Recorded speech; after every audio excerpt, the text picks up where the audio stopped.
आज के इस प्रेस कॉन्फ्रेंस का जो उन्वान है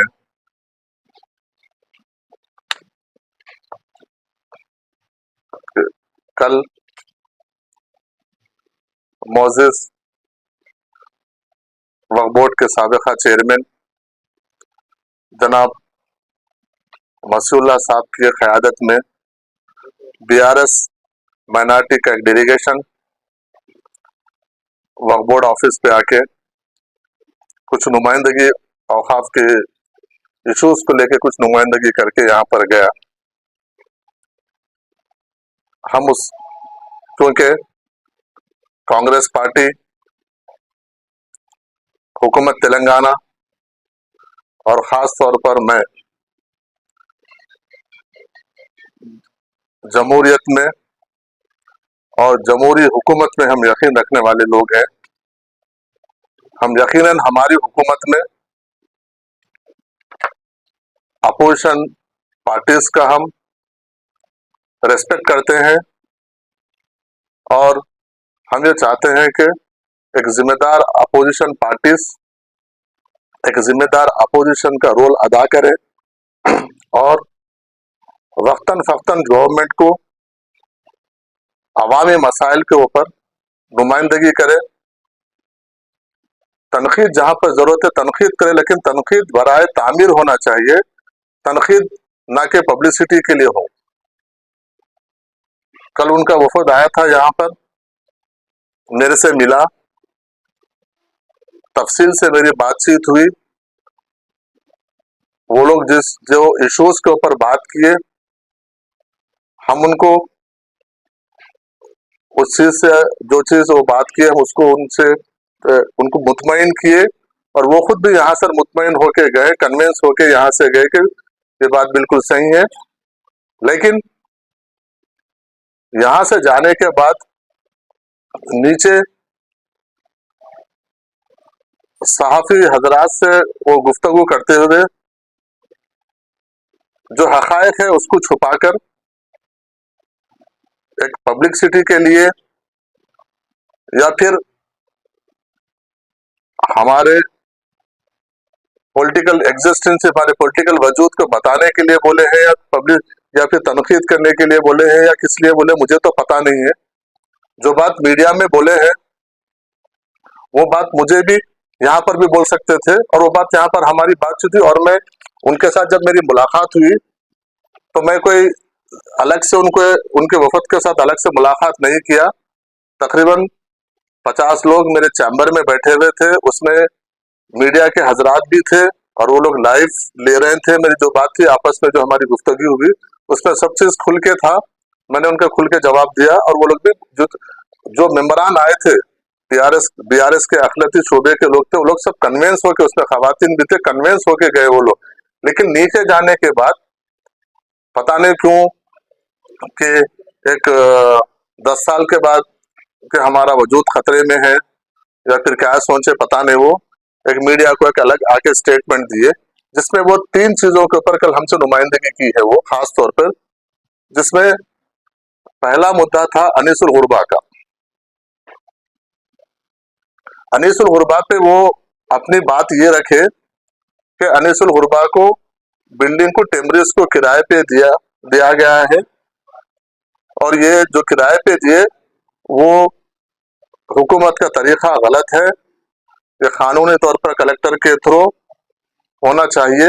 इस तरीके से वो कुछ बात की है मीडिया में, आप लोग के पास सबके पास रिकॉर्डिंग है। मैं ये बताना चाह रहा हूं कि पिछले 10 साल में जितने भी वक्फ बोर्ड के जायदादों को किराए पे दिया गया, किसी जायदाद को कोई कलेक्टर को या किसी एमआरओ के सामने किराए पे रख के नहीं दिया गया, क्योंकि वक्फ बोर्ड एक ऑटोनोमस बॉडी है और ऑटोनोमस बॉडी में वक्फ बोर्ड में डिसाइड होता है कि किसको देना है किसको नहीं देना है। जहां तक टेम्बरिस का सवाल है कि पिछले 1 हफ्ते से ये बात सोशल मीडिया में और कोई अलग अलग ऑर्गेनाइजेशन की तरफ से बात आ रही है कि मौजूदा हुकूमत टेम्बरिस को अनीसुल गुरबा को खत्म करके पूरी बिल्डिंग टेम्बरिस को किराए पे दे दिया और ये बिल्कुल सरासर गलत है।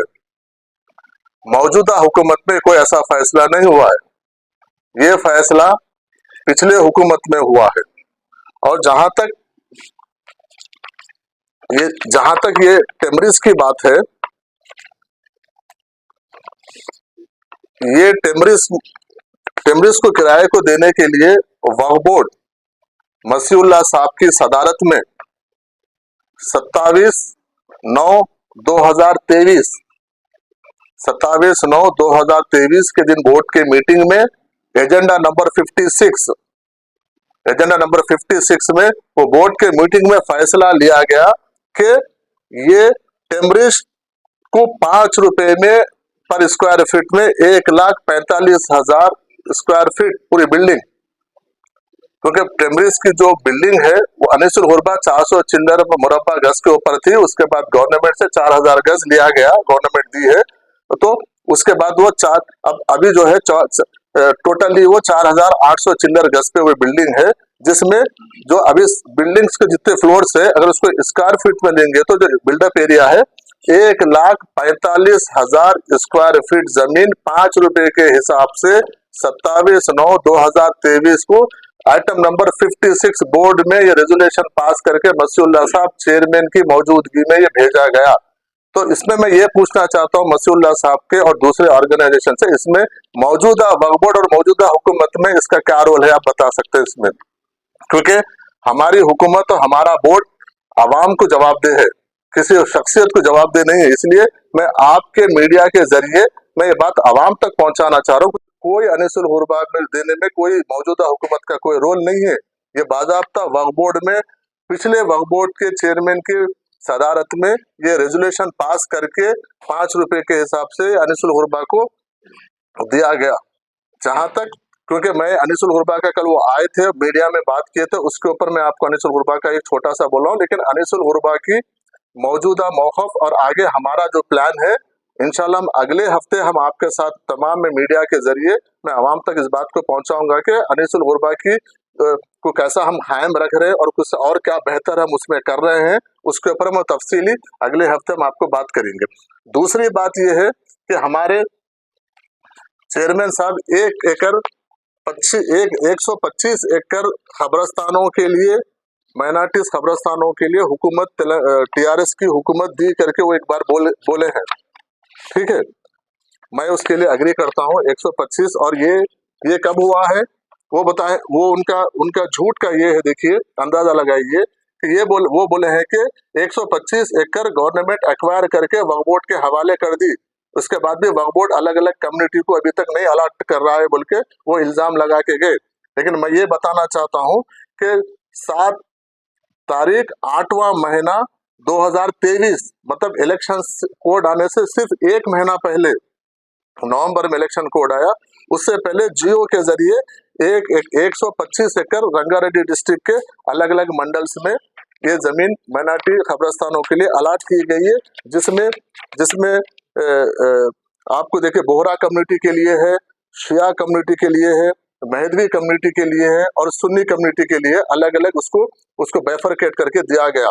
लेकिन ये 1 महीना पहले इलेक्शन से आप एक जियो निकालते हैं और उसको बोलते हैं कि आप 6 महीने से आप 125 एकड़ खबरस्तानों के लिए अलॉट की गई और आपकी तरफ से उसके ऊपर कुछ नहीं है। जिस दिन में 16 तारीख को मैं बहैसियत चेयरमैन यहाँ पे मैं अपॉइंट हुआ, 17 तारीख को मैं CO के जरिए लेटर भेजा हूँ, एक ही दिन में सेकंड डे उसके ऊपर मैं CO के जरिए लेटर भेजा हूँ कि ये जमीन के लिए कंपाउंड वाल के लिए हमको कोटेशन भेजो बोल के RNB डिपार्टमेंट को मैं बाज़ाब्ता एक लेटर भेजा हूँ। वो लेटर भी कॉपी है, मैं आपको मैं बता सकता हूँ उसकी। रही दूसरी बात कि ये 6 महीने में, क्योंकि उमर जलील साहब जब सेक्रेटरी माइनॉरिटी वेलफेयर थे तो उनसे मेरी पहली इसी इशू पे मेरी बात हुई, तो उनसे मेरी तफसीली बात हुई, तो वो बताए हैं कि इसको थोड़ा सा टाइम लगेगा चेयरमैन साहब, क्योंकि इसमें एक सर्वे नंबर है 472। आप जितना हो सकते अक़लियतों के ऊपर, मिली बहबूदी के ऊपर जो भी इश्यूज है आज हमारे नॉलेज में लेके आइए, हम उसको बराबर आपकी एडवाइस को रिस्पेक्ट करेंगे। और मैं मसीउल्लाह साहब को ये तक बोला हूँ उनके वफद के सामने कि पिछली गवर्नमेंट के जो भी अच्छे काम रहेंगे हम उसको आगे बढ़ाएंगे और जो काम अक़लियतों के कौम के अगर कौम को नुकसान दे रहेंगे उसके ऊपर बराबर इंक्वायरी करेंगे, हम उसके ऊपर एक्शन लेंगे, नहीं तो हम उसको बदलने का काम करेंगे। लेकिन जो आप लोग के दौर में जो अच्छे काम है, यकीनन हर अच्छे काम को हम आगे बढ़ाएंगे। लेकिन मैं आपको अभी भी वही बोल रहा हूँ कि बीआरएस पार्टी को आप बौखलाहट का शिकार मत होइए, क्योंकि अवाम आपको 10 साल का आपको आपका जो इख्तिदार था उसको देख के आपको रिजेक्ट किया। जो भी है हकायक से सामने आइए।